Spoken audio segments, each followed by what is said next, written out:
Hello everyone. आज हम आपको फंडामेंटल राइट्स पढ़ाने वाले हैं। फंडामेंटल राइट्स एक बहुत ही कॉमन कॉन्सेप्ट है जो कि इंडियन सिटीजन्स को पता होना चाहिए। ठीक है, so the very first question is what are fundamental rights. So a fundamental right is a bill of right which the constitution of most the countries guarantees to the citizens। ठीक है, मतलब ये हमारे अधिकारों की ऐसी सूची है जो हमें हमारे संविधान द्वारा मिलती है।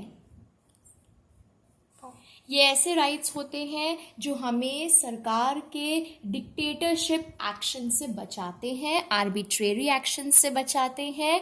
And these rights at one place और the other protect the special interest of the minority section of the society. मतलब हमारे सोसाइटी में, हमारे समाज में जिन जातियों की या जिस कास्ट की जनसंख्या जो कम है, जिसे अच्छे से रिप्रेजेंटेशन नहीं मिल पाता है उच्च स्तर पर, ये जो हमारे अधिकार हैं ये हमें वो रिप्रेजेंटेशन दिलाते हैं।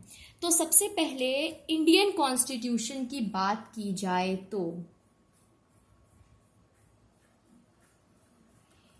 इंडियन कॉन्स्टिट्यूशन की बात की जाए तो फंडामेंटल राइट्स हमें पार्ट 3 ऑफ द कॉन्स्टिट्यूशन में मिलते हैं।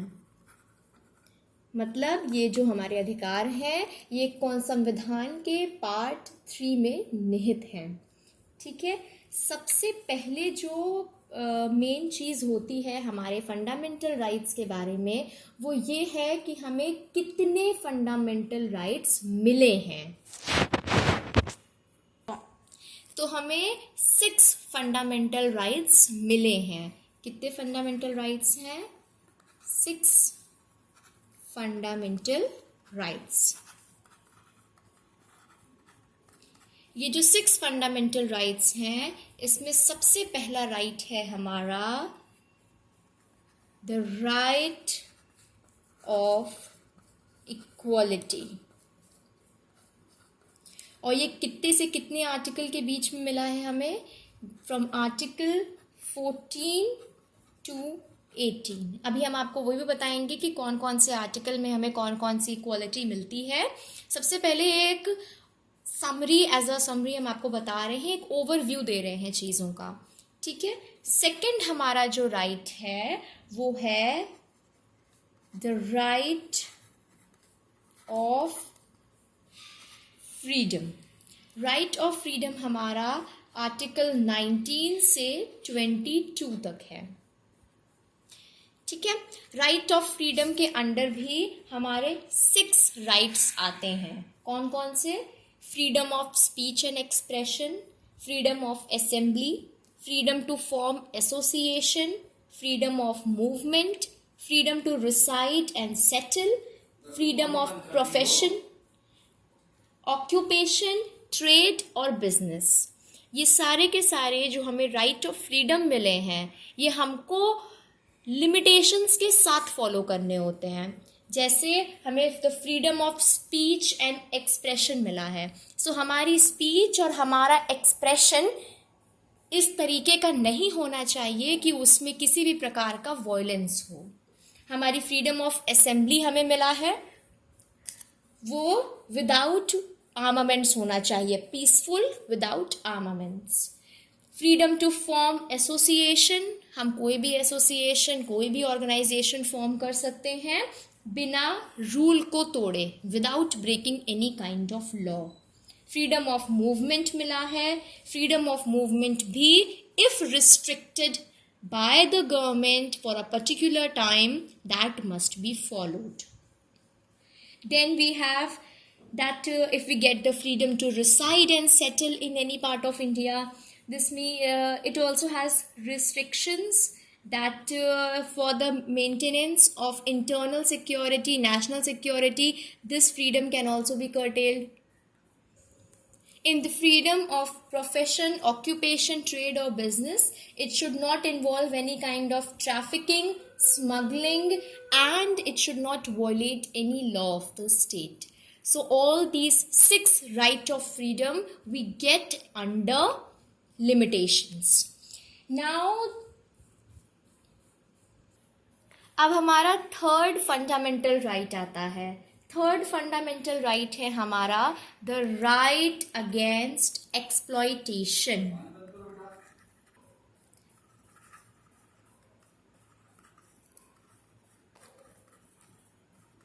ये हमारा आर्टिकल 23 से 24 तक है, right against exploitation.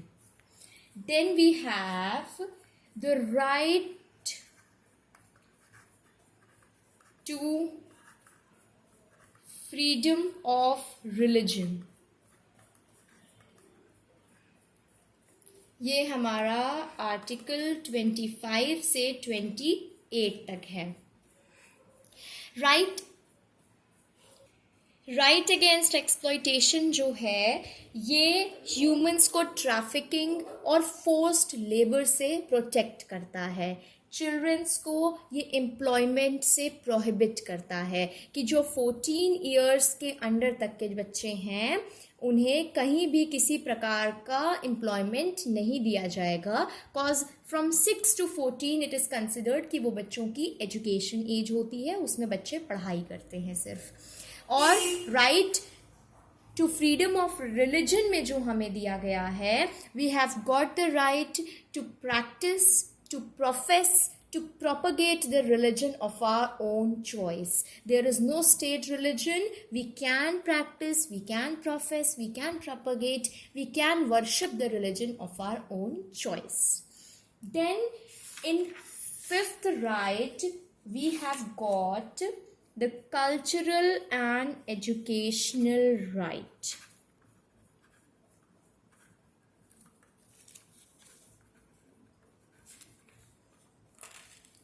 From Article 29 to 30. Now, this article provides special importance to the interest of the minority section of the society. That is, they have got the right to protect their own culture and to educate themselves in their own culture. Then we have another part or another right, which we can say the right to constitutional remedies. ये जो हमारा right है, this right is considered to be the heart and soul of the constitution. ये article 32 है.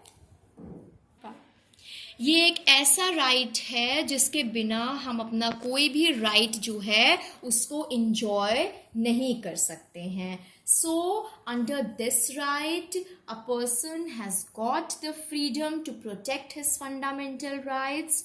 अब if a fundamental right of a person is violated, a person can move to court. Supreme Court and High Court have this authority that they can issue writs. Various kinds of writs are issued.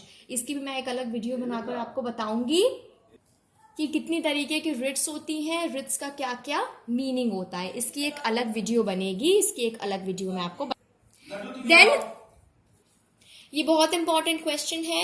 ये जो question है आपका, ये right to constitutional remedies, ये आपका board के point of view से और आपका जो कॉम्पिटिटिव एग्जाम्स होते हैं उसके पॉइंट ऑफ व्यू से भी बहुत इंपॉर्टेंट क्वेश्चन है.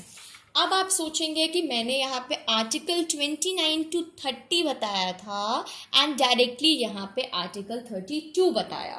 सो where is the article 31? So basically the article 31 was the right to property. Now, till the 44th Amendment Act, it was the fundamental rights of the person, but after 44th Amendment Act, it has become a legal right.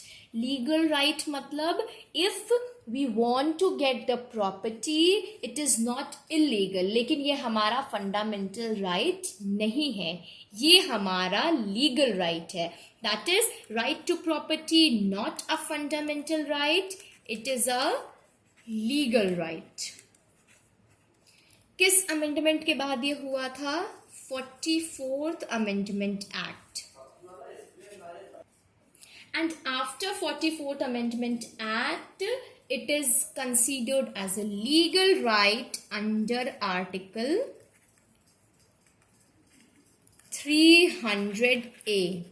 300A article के under अब हमारा right to property जो है ये एक fundamental right नहीं बल्कि एक लीगल राइट हो गया है.